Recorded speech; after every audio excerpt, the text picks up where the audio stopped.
kasih kepadamu.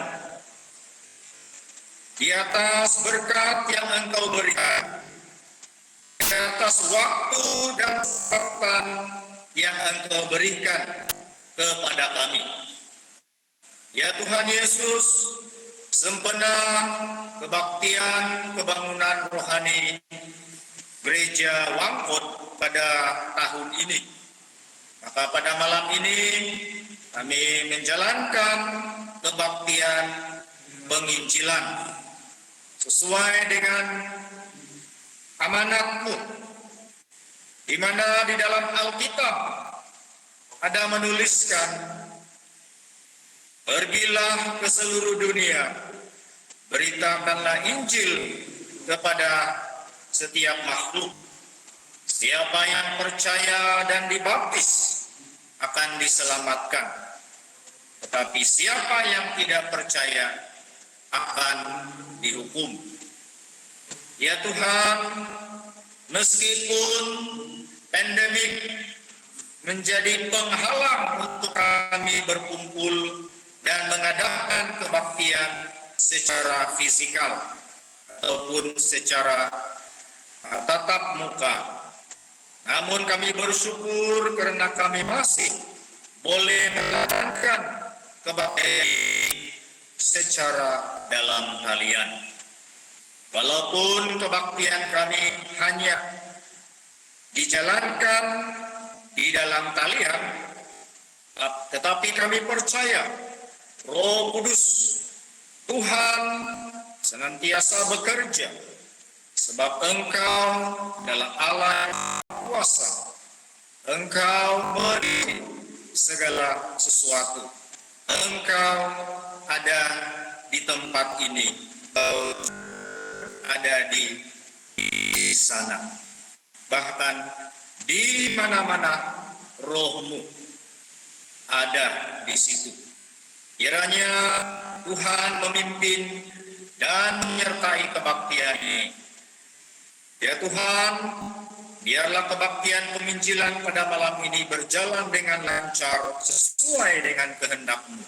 Mohon Tuhan menyertai hamba-Mu yang mewakili-Mu, mengongsikan sebahagian firman kebenaran. Berilah hikmat kepada hamba-Mu ini, supaya apa yang disampaikan menurut kebenaran, menurut Alkitab. Dan begitu juga semua yang mengikuti kebaktian ini dan yang mendengar kebaktian ini dimanapun mereka berada. Tuhan beri hikmat dan kebijaksanaan supaya mereka memahami firman Tuhan, dan oleh firman-Mu itu dapat meneguhkan iman kepercayaan setiap kami. Ya Tuhan, pimpinlah kebaktian ini supaya kebaktian ini dapat dijalankan dengan lancar, tanpa ada gangguan dari segi kalian. Biarlah semuanya lancar menurut kehendak-Mu ya Tuhan. Tuhan, segala kemuliaan, puji-pujian dan hormat kami kembalikan kepada nama-Mu yang kudus, tempat yang maha tinggi, dari dahulu sekarang sampai selama-lamanya. Amin.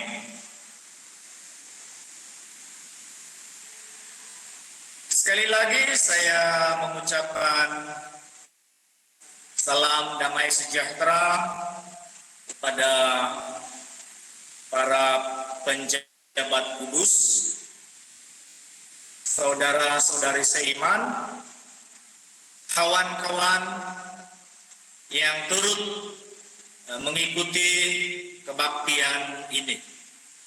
Semoga kasih karunia Tuhan menyertai kita semua. Pada malam ini kami akan mengungsikan satu tema ataupun satu tajuk firman Tuhan, yaitu pengharapan sorgawi. Harapan sorgawi. Saya percaya masing-masing, setiap kita ini masing-masing mempunyai harapan ataupun kita bilang cita-cita. Nah, semenjak kita masih kanak-kanak, kita sudah mempunyai cita-cita ataupun harapan. Ya, ada orang yang bercita-cita menjadi seorang guru ataupun pendidik. Ada orang yang cita-citanya ingin menjadi accountant, mau jadi dokter, mau jadi perniagaan yang berjaya. Dan banyak lagi harapan dan cita-cita yang ingin kita capai suatu hari nanti. Kita harap suatu hari nanti kita akan mendapatkan atau mencapai apa yang kita harapkan, apa yang kita cita-citakan itu. Namun, melihat kepada senario ataupun keadaan dunia pada hari ini, keadaan dunia semakin kucar-kacir. Kita mendengar adanya deru peperangan, ada deru peperangan di tempat-tempat yang lain.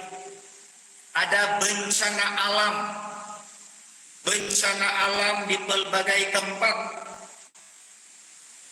Keadaan politik yang tidak menentu. Kemelesetan ekonomi. Bahkan yang terbaru pandemik COVID-19 yang telah tersebar ke seluruh dunia, termasuk negara kita, Malaysia. Sebentar tadi saya lihat di My Sejahtera, setakat ini yang sudah menjadi korban ataupun yang telah meninggal dunia akibat COVID-19 ini 4.273.413 korban COVID-19 di seluruh dunia. Bahkan di negara kita Malaysia pun sudah ramai yang telah meninggal akibat pandemik COVID-19 ini. Jadi, jika begitu, apakah dunia ini masih boleh kita harapkan? Apakah dunia ini masih boleh dijadikan pengharapan atau sesuatu yang boleh kita sandarkan? Sedangkan keadaan dunia sekarang begitu kucar-kacir. Mari kita rujuk Roma pasal 8 ayat 24. Roma pasal 8 ayat 24.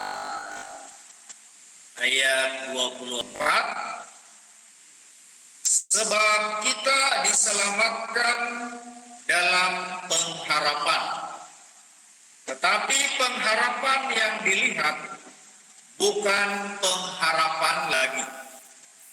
Sebab bagaimana orang masih mengharapkan apa yang dilihatnya. Baik, dalam ayat ini mengatakan pengharapan yang dilihat bukan pengharapan lagi.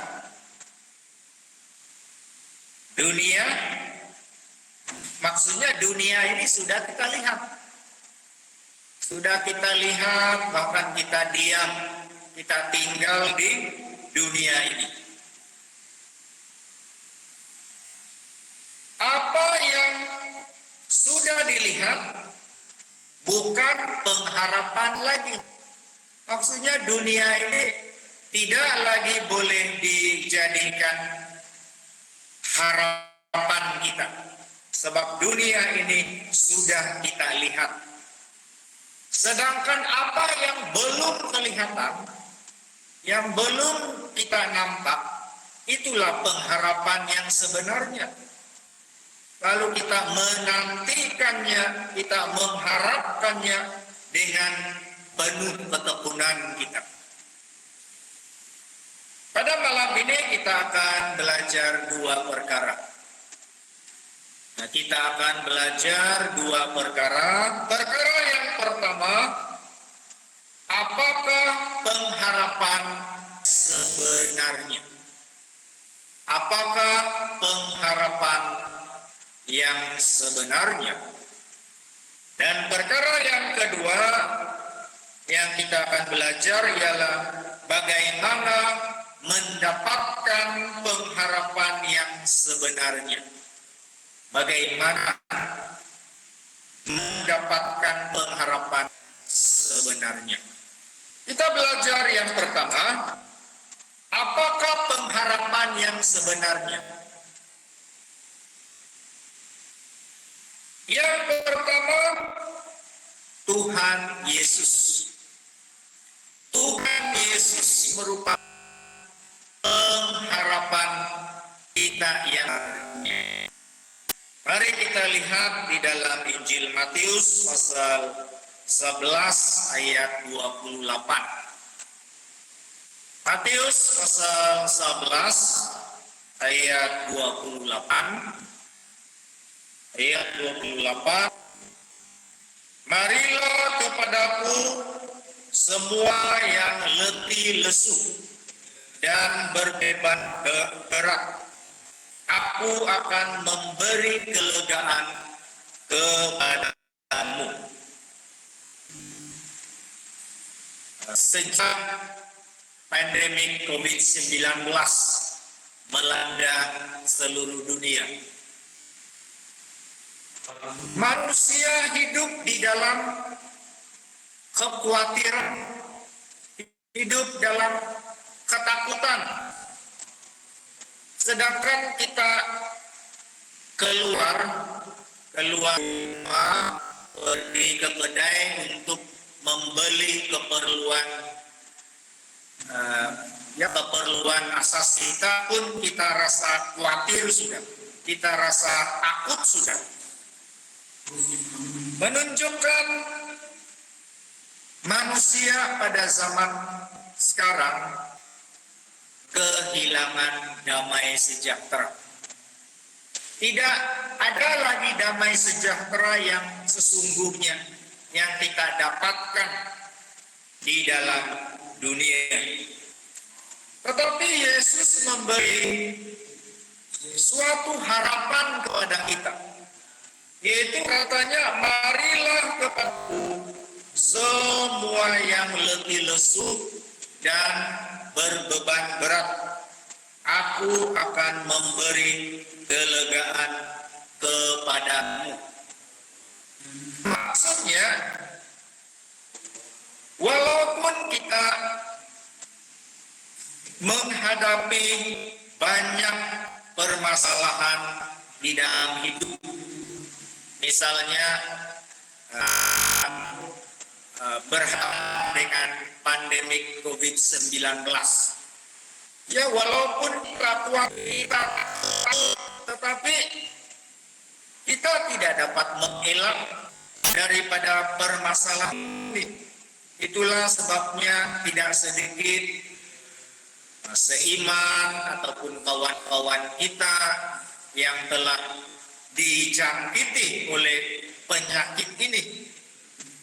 Kita berusaha untuk mengelak. Kita kalau sudah kena juga.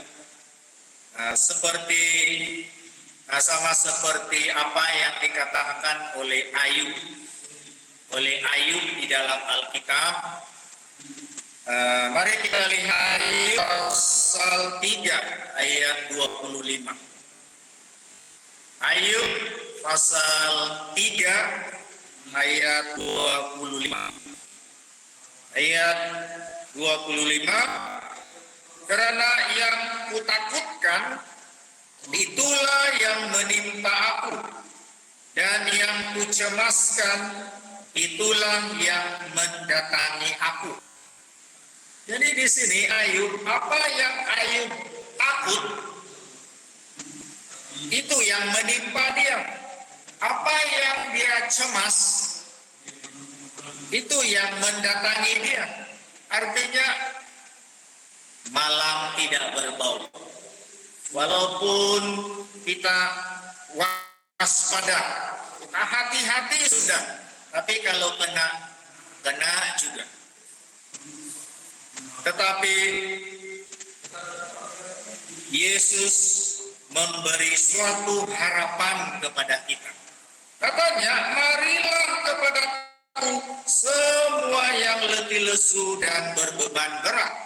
Aku akan memberi kelegaan kepadamu.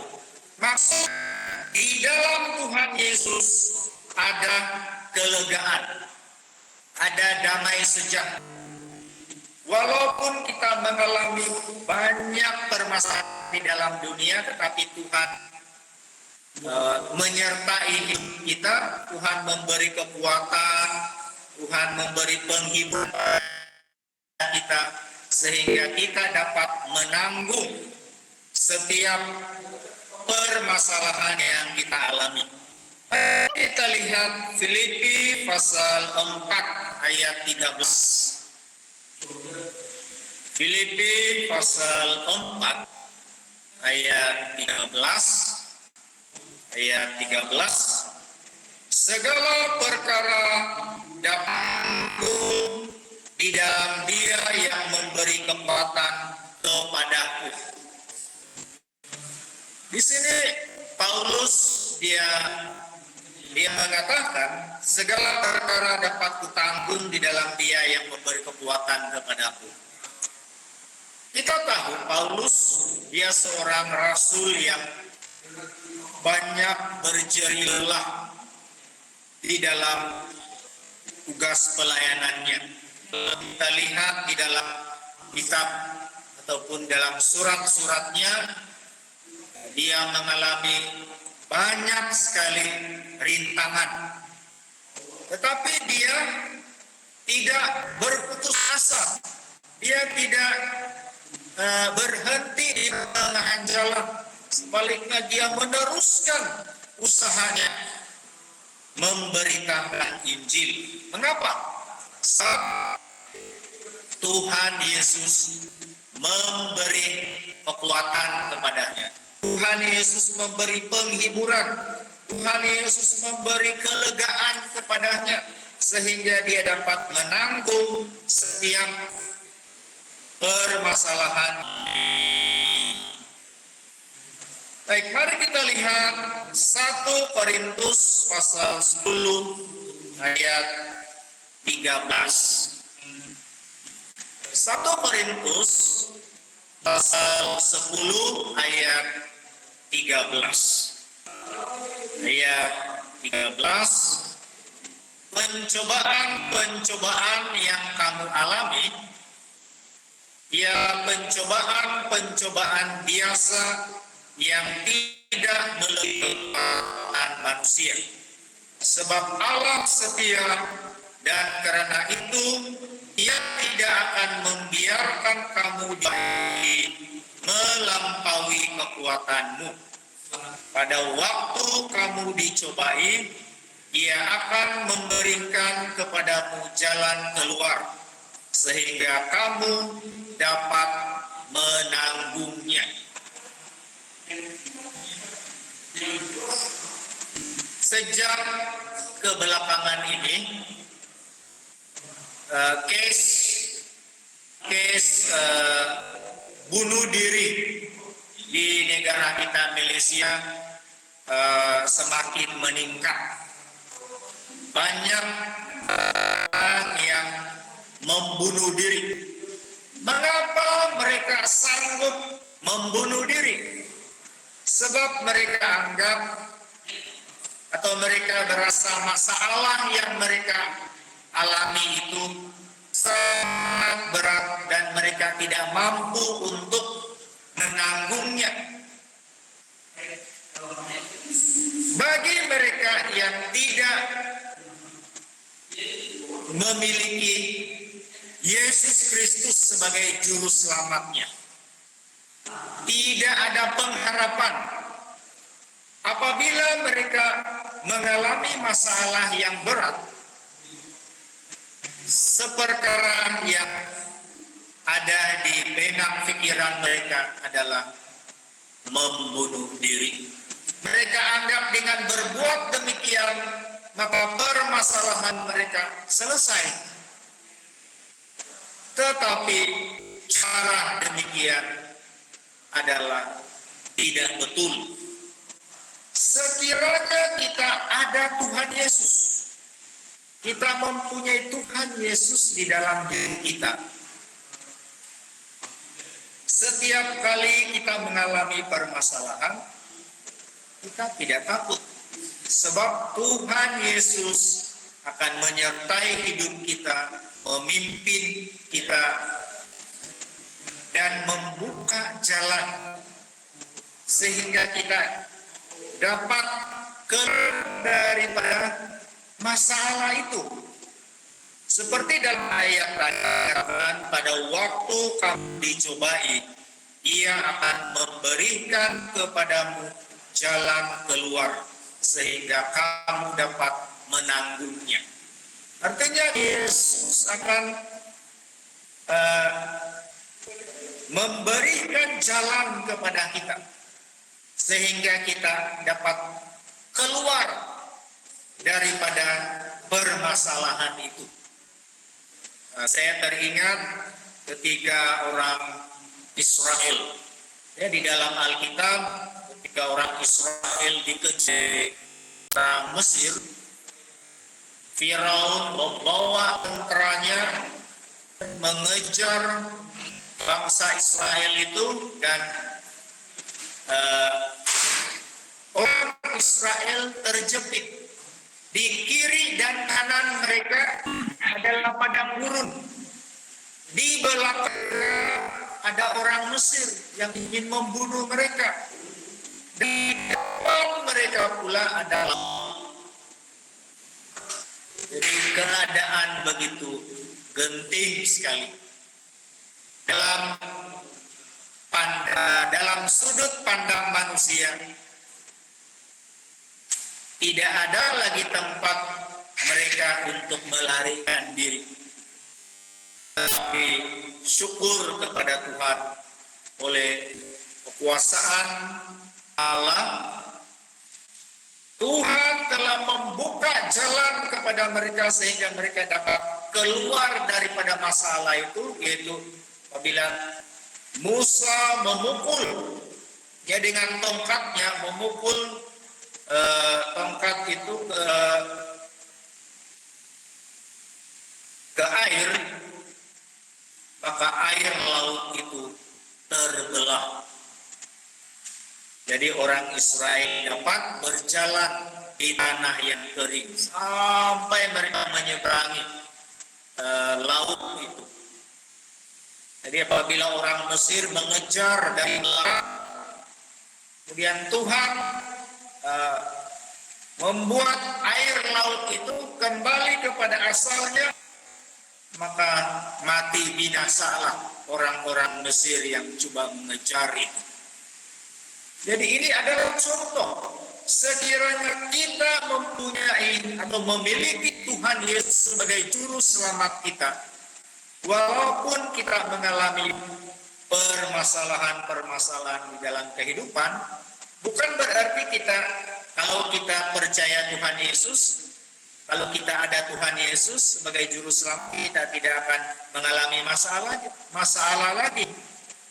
Kita akan mengalami masalah, tetapi Tuhan akan menyertai kita, memberi kekuatan kepada kita, kita dapat menanggungnya, sehingga ada jalan keluar dari setiap permasalahan itu.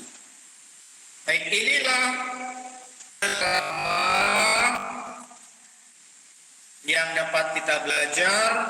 Apakah pengharapan yang sebenarnya? Tuhan Yesus Kristus. Dialah pengharapan kita. Dialah sandaran hidup kita. Baik, kedua, apakah pengharapan yang sebenarnya? Yang kedua ialah sorga. Sorga. Mari kita lihat Roma pasal 8 ayat 24. Ayat ini sebentar tadi kita ada rujuk, tetapi kita rujuk sekali lagi. Roma pasal 8 ayat 24. Dalam ayat ini ada mengatakan pengharapan yang dilihat dan pengharapan lagi. Maksudnya dunia. Dunia ini sudah kita lihat. Oleh karena dunia ini sudah kita lihat, maka dunia tidak boleh diandalkan ataupun tidak boleh lagi dijadikan sandaran ataupun harapan. Selanjutnya dalam ayat ini mengatakan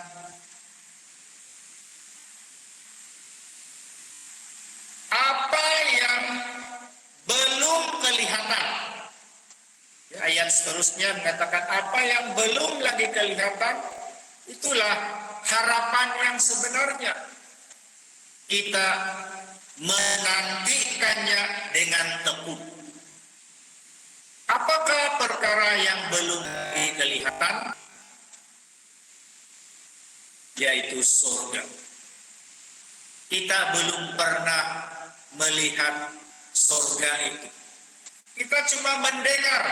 Kita mendengar daripada orang. Ataupun kita melalui pembacaan, melalui pendengaran, bahwa surga itu wujud. Surga itu ada. Inilah pengharapan kita yang sebenarnya, yang belum kelihatan. Maka kita menantikannya dengan tekun. Dunia ini bukan pengharapan lagi. Mari kita lihat 2 Petrus pasal 3 ayat 10. Petrus pasal 3 ayat 10. Ayat 10. Tetapi hari Tuhan akan tiba seperti pencuri. Pada hari itu langit akan lenyap dengan gemuruh yang dahsyat. Dan unsur-unsur dunia akan hangus dalam nyala api, dan bumi dan segala yang ada di atasnya akan hilang lenyap. Di sini mengatakan dunia ini suatu hari nanti akan lenyap. Unsur-unsur dunia ini akan hangus oleh nyala api. Segala sesuatu yang ada di dalam dunia ini akan hangus dalam nyala api dan akan hilang lenyap. Mari kita lihat lagi Ibrani pasal 13 ayat 14. Ibrani pasal 13 ayat 14. Sebab di sini kita tidak mempunyai tempat tinggal yang tetap. Kita mencari kota yang akan datang. Baik, di sini mengatakan kita tidak mempunyai tempat tinggal yang tetap. Di sini maksudnya di dunia. Di dalam dunia kita tidak mempunyai tempat tinggal yang tetap. Dunia ini seumpama kemah. Seumpama kemah. Kalau kita pergi berkelah, kita pasang kemah. Bukankah kemah itu sementara saja? Bila sudah sampai waktunya, kemah itu akan dibongkar. Jadi dunia ini seumpama kemah, tidak tetap. Jadi yang tetap, yang tempat tinggal yang tetap ialah di sini mengatakan kota yang akan datang. Kota datang di sini merujuk kepada surga. Mari kita lihat Wahyu. Kitab Wahyu pasal 21. Wahyu 21 ayat 2. Wahyu 21 ayat 2. Dan aku melihat kota yang kudus, Yerusalem yang baru turun dari surga, dari Allah yang berhias bagaikan pengantin perempuan yang berdandan untuk suaminya. Baik, di dalam ayat ini menerangkan tentang kota yang kudus, Yerusalem yang baru. Kota ini boleh dirujuk kepada dua perkara. Yang pertama boleh merujuk kepada gereja benar. Kota yang kudus, Yerusalem yang baru turun dari sorga. Nah, pertama merujuk kepada gereja benar yang didirikan oleh Tuhan Yesus sendiri. Gereja yang Yesus sendiri asaskan untuk menyelamatkan umat manusia. Tetapi dari sudut pandang yang lain, kota di sini merujuk kepada kerajaan sorga. Sorga.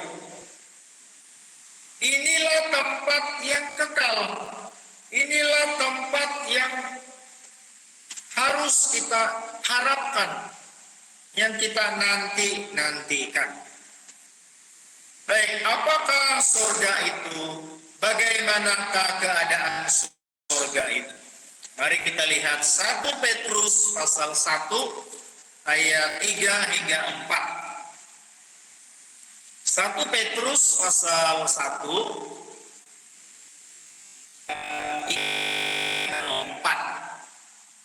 ayat 3.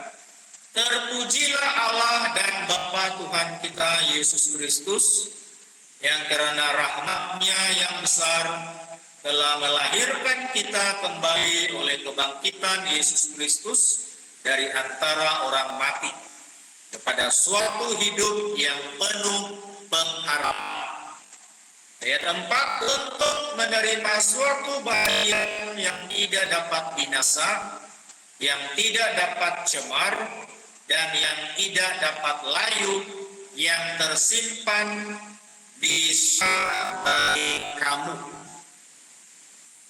sini menjelaskan tentang sorga itu. Bagaimanakah keadaan sorga itu? Di sini mengatakan tidak dapat binasa, tidak dapat tidak dapat layu. Kita rujuk lagi 2 Korintus pasal 4 ayat 17. 2 Korintus pasal 4 ayat 7. Ayat 17. Sebab penderitaan ringan yang sekarang ini mengerjakan bagi kami kemuliaan kekal yang melebihi segala-galanya, jauh lebih besar daripada penderitaan kami. Di sini dikatakan kemuliaan kekal yang melebihi segala-galanya. Jadi surga itu adalah suatu tempat mulia. Di dalam dunia banyak tempat yang menarik, yang cantik, yang para pelancong ingin pergi ke sana. Tetapi kerajaan surga itu jauh lebih mulia daripada segala-galanya. Ini karena surga itu kekal. Kekal maksudnya tidak binasa, tidak cemar, dan tidak layu. Inilah tempat yang Tuhan sediakan. Tuhan yang menyediakan tempat ini untuk mereka yang mengasihi Dia. Kita rujuk lagi 1 Korintus pasal 2 ayat 9. 1 Korintus pasal 2 ayat 9. Tetapi seperti ada apa yang tidak pernah dilihat oleh mata dan tidak pernah didengar oleh telinga dan yang tidak pernah timbul di dalam hati manusia. Semua yang disediakan Allah untuk mereka yang mengasihi Dia. Jadi kerajaan surga itu sangat mulia. Sebab tidak pernah dilihat, tidak pernah dengar oleh telinga, tidak pernah timbul di dalam hati manusia. Maksudnya kita tidak dapat menceritakan. Tidak ada kata-kata yang mampu menjelaskan keadaan surga itu. Sangat mulia. Inilah pengharapan kita, bukan di dalam dunia. Dunia ini suatu hari nanti akan dibongkar, suatu hari nanti akan dikiamatkan. Bukankah di dalam Alkitab mengatakan ada waktu untuk membangun, ada waktu untuk merombak apa yang dibangun. Ada waktu Tuhan menciptakan langit, bumi dan segala isinya. Tetapi ada waktu Tuhan untuk mengiamatkan dunia ini. Jadi di sini kita tidak ada tempat yang tetap. Kita menanti kota yang akan datang. Itulah kerajaan surga. Baik, kita belajar perkara yang kedua. Perkara yang kedua ialah bagaimana mendapatkan pengharapan yang sebenarnya. Bagaimana cara atau apa yang harus kita lakukan supaya pengharapan yang sebenarnya yang sudah kita belajar tadi dapat kita perolehi. Yang pertama, kita harus percaya dan menerima Yesus Kristus sebagai juru selamat kita. Mari kita lihat Kisah Para Rasul pasal 4. Kisah Para Rasul pasal 4 ayat 12. Kisah Para Rasul pasal 4 ayat 12.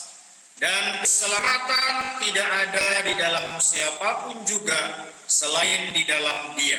Sebab di bawah kolong langit ini tidak ada nama lain yang diberikan kepada manusia yang olehnya kita dapat diselamatkan. Dalam ayat ini memberitahu kita, di bawah kolong langit ini tidak ada nama.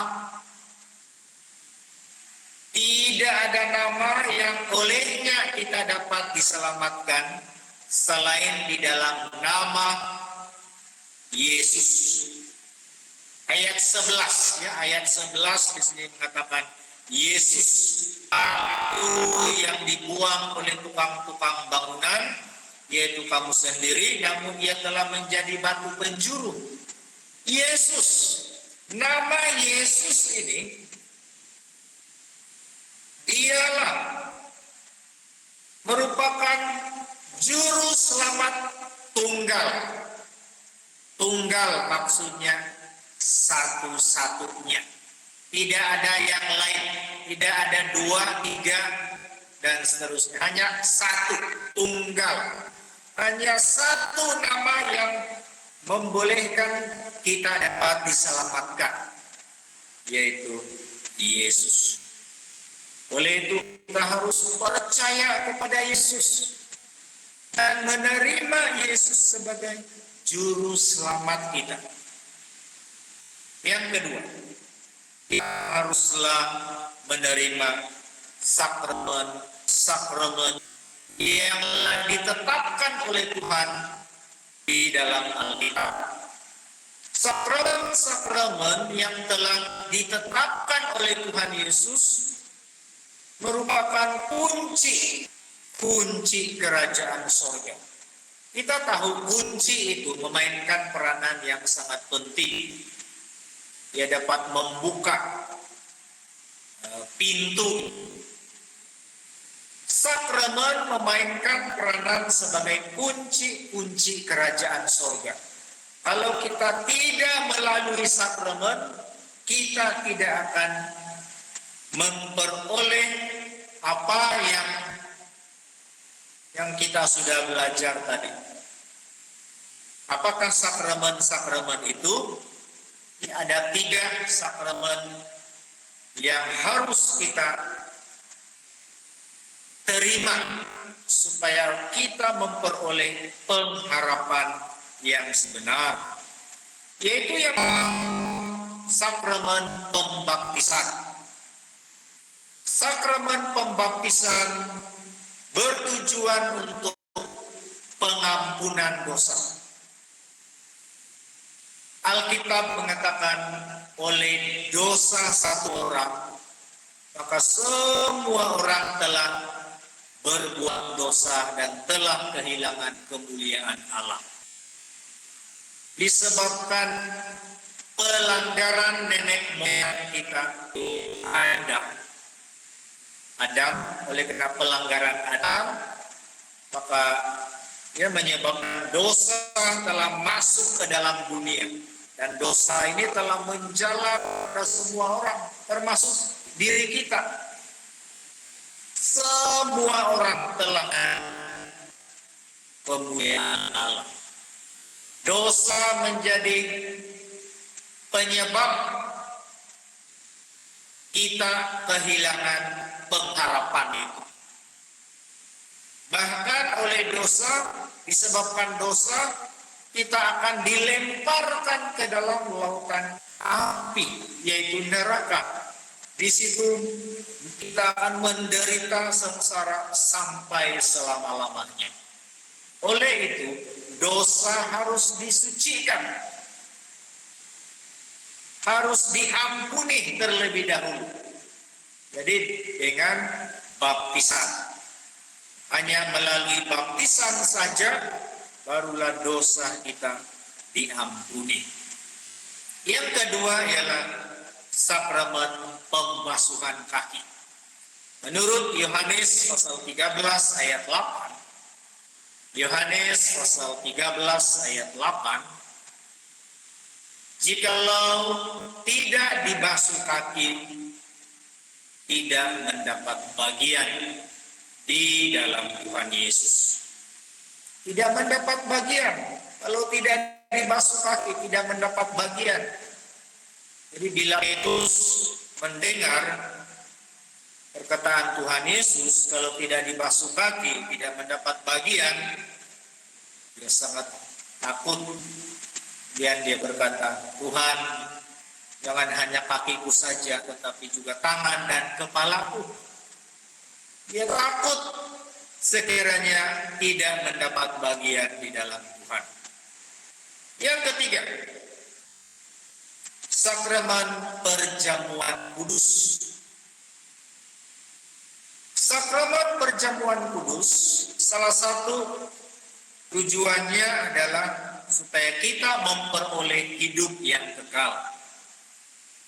Perjamuan kudus ialah memakan tubuh Tuhan Yesus dan minum darah Tuhan Yesus.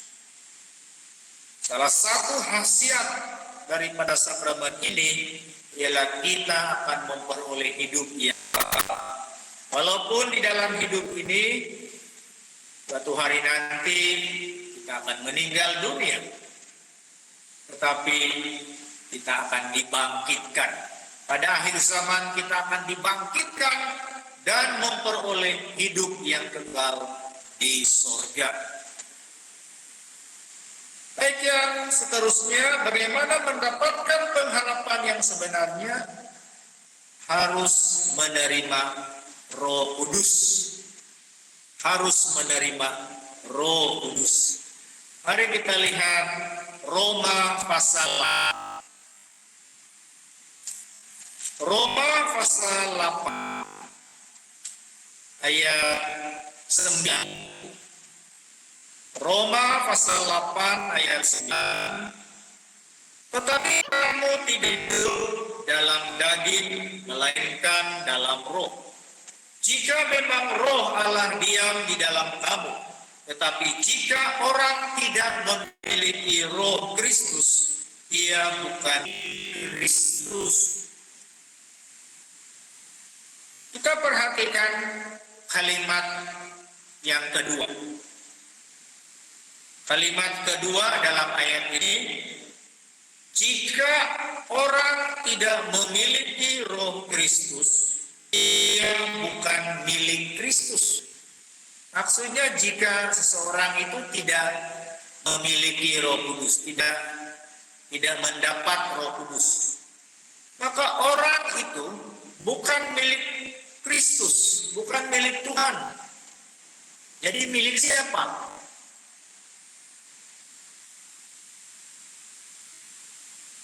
Milik daging ataupun milik dunia ini atau milik si jahat. Untuk menjadi anak-anak Allah dan berhak menerima janji Allah, harus menerima Roh Kudus. Kita baca di ayat 15 hingga 17. Roma pasal 8 ayat 15 hingga 17, ayat 15. Sebab kamu tidak menerima roh perbudakan membuat kamu menjadi takut lagi, tetapi kamu telah menerima roh yang menjadikan kamu anak Allah. Oleh roh itu kita berseru, ya Aba, ya Bapa. Roh itu bersaksi bersama-sama dengan roh kita bahwa kita adalah anak-anak Allah. 17. Dan jika kita adalah anak, maka kita juga adalah ahli waris. Maksudnya orang-orang yang berhak menerima janji-janji Allah yang akan menerimanya bersama-sama dengan Kristus. Yaitu jika kita menderita bersama-sama dengan Dia, supaya kita juga dipermuliakan bersama-sama dengan Dia. Jadi daripada beberapa ayat ini jelas melalui menerima Roh Kudus membuktikan kita ini adalah anak-anak Allah, dan jika kita adalah anak-anak Allah, maka kita berhak mendapat ahli waris ataupun memperoleh apa yang telah dijanjikan itu. Dan akhir sekali, untuk memperoleh, untuk mendapat pengharapan yang sebenarnya, kita harus menuruti segala perintah Allah. Apa gunanya kita percaya Tuhan Yesus, kita menerima Yesus sebagai juru selamat kita, tetapi kita tidak menuruti segala perintahnya? Bukankah di dalam Alkitab mengatakan, bukan setiap orang yang berseru kepadaku, Tuhan, Tuhan, dapat diselamatkan, melainkan mereka yang melakukan Bapakku. Maksudnya mereka yang menuruti segala perintah, menuruti hukum Allah, maka barulah kita akan memperoleh pengharapan yang sebenarnya. Syukur puji Tuhan, pada malam hari ini telah berfungsi firman Tuhan dengan saudara-saudari dan kawan-kawan mengenai pengharapan. Pengharapan yang sebenarnya adalah Tuhan. Tuhan Yesuslah sandaran, Tuhan Yesuslah pengharapan kita. Kita harus percaya kepadanya dan menjadikan Dia sebagai juru selamat kita. Dan yang kedua, dunia bukan pengharapan kita, tetapi surga. Surga adalah destinasi kita yang harus kita tujui. Baiklah, kesaksian firman Tuhan pada malam ini sampai di sini. Sebelum kita mengakhiri kebaktian penginjilan ini, sekali lagi kita mendengar persembahan choir dari kumpulan choir Bethlehem dan gabungan choir Sion dan Hosana. Dipersilahkan.